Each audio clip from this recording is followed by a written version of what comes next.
And welcome, ladies and gentlemen, to this edition of the Hagmann Report. Again, like an O.J. Simpson commercial. Remember those commercials? Running over the luggage. I wait to the last minute. Doug Hagmann, Joe Hagmann, together we are the Hagmann and Hagmann Report. I want to thank each and every one of you for joining us. Thank you for your belief and your trust in us. Wow. A lot of news. A lot of news. You know, a lot of things taking place right now. And one of my questions, Joe and I have been talking and trying to triage the news. But even more than that, here's the thing. Trying to determine, well, dig well below the surface of the news. You see things going on, I mean, regardless, whether it's domestic, geopolitical, economic. Everything appears to be multi-level, multi-layered. And we're being lied to at every turn. So what do you do? Do you trust us to look and analyze news reports? No. I mean, you could, but that's really not everything. So you dig. We dig.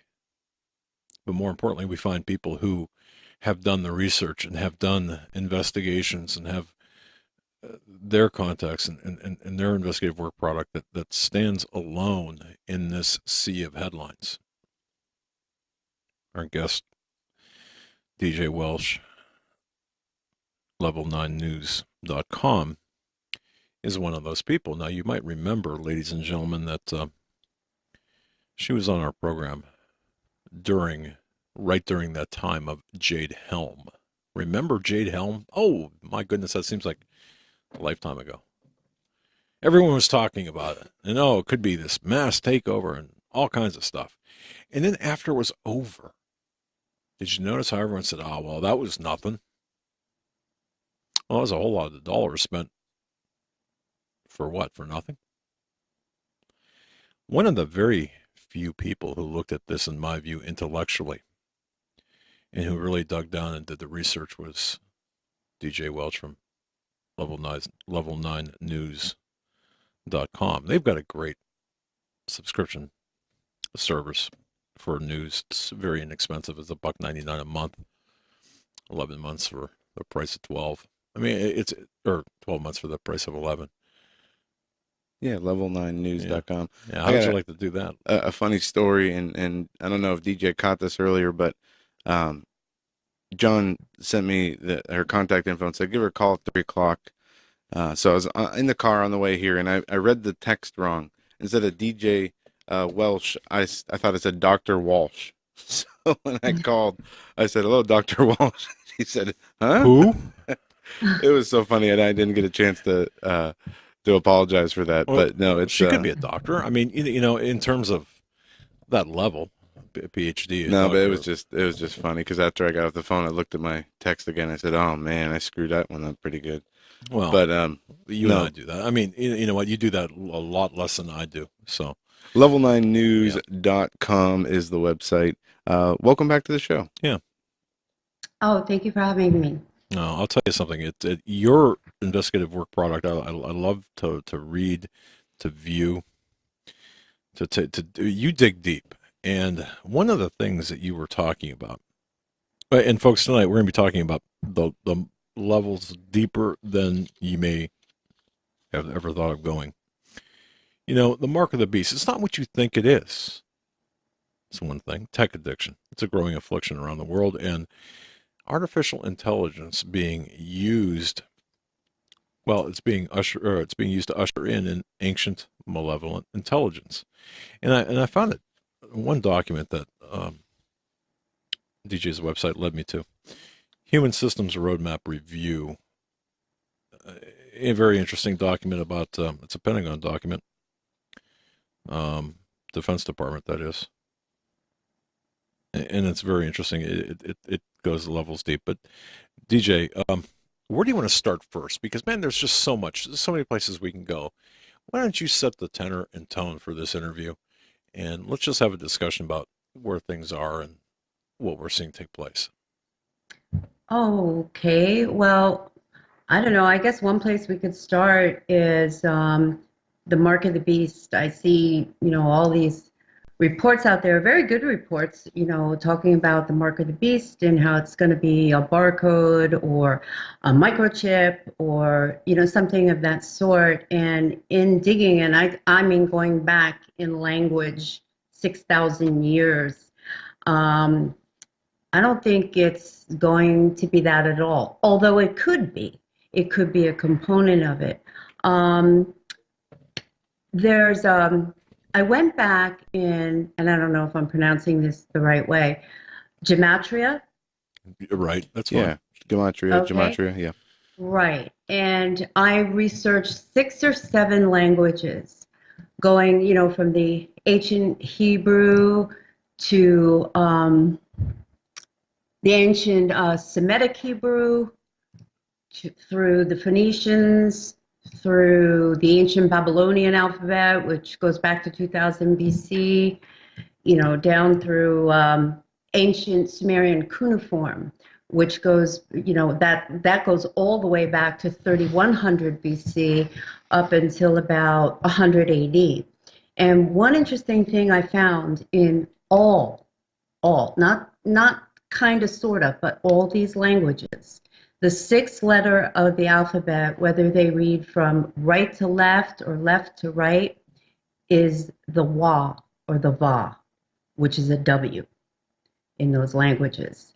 So, could the mark of the beast actually be the internet, the IoT, the GIG, the Global Information Grid, the Internet of Things, creating this huge, all-encompassing planetary neural network.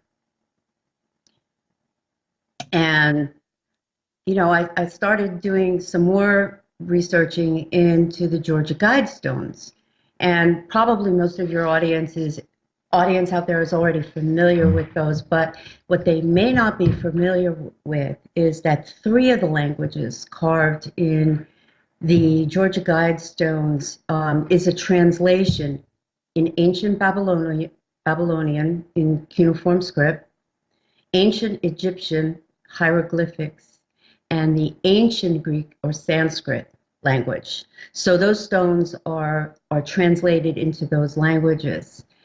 And you have to ask, well, I had to ask myself, why? Why would they? Nobody speaks these languages anymore. Nobody reads them anymore. And certainly all but scholars are even remotely familiar with them. So why would they have, felt the need to carve them into the guidestones if maybe not for a tribute to an ancient civilization that may have inhabited and ruled humanity eons ago? Okay. You've got how many languages are in the Georgia Guidance? Did you say? Um, I mean, there's uh, several, right? there's several, but there's 3 that are not I mean, what they're not dialed. I mean, they're out of use. They're ancient. They're gone. right. Hmm. Right, and it's in it's been translated in many of the modern languages that we speak here on this planet today, but it's also translated into those 3 ancient, very ancient, if you would call them dead languages. Right. So Exactly. why? So okay, and kind of to look at this from a kind of a macro view here. Your findings, the consistent letter W is what you're saying throughout all of the languages, equating to the number 6, 6 to the left, 6 to the right, whatever. Is that what 6th letter of the alphabet. or 6th letter of the alphabet? Okay, 666 WWW. right there we go. And now some people might make light of that and say, "Oh, come on, it's so what?" But that's just one piece of multiple pieces of evidence. Well, if you look at it And I do have a report up on my site called, I think it's entitled The Mark of the Beast Explained.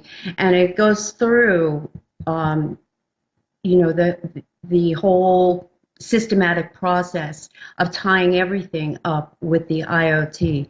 Everything you do, everyone you know, everywhere you go, every transaction you make, everything now is being engulfed by this IoT. And pretty soon you won't be able to participate in society, buy, sell, trade, work, carry out transactions, communications, you won't be able to do anything unless you're somehow connected to it. So everyone's gonna have to have a digital identity, a digital profile. And the IoT is the Internet of Things, Right.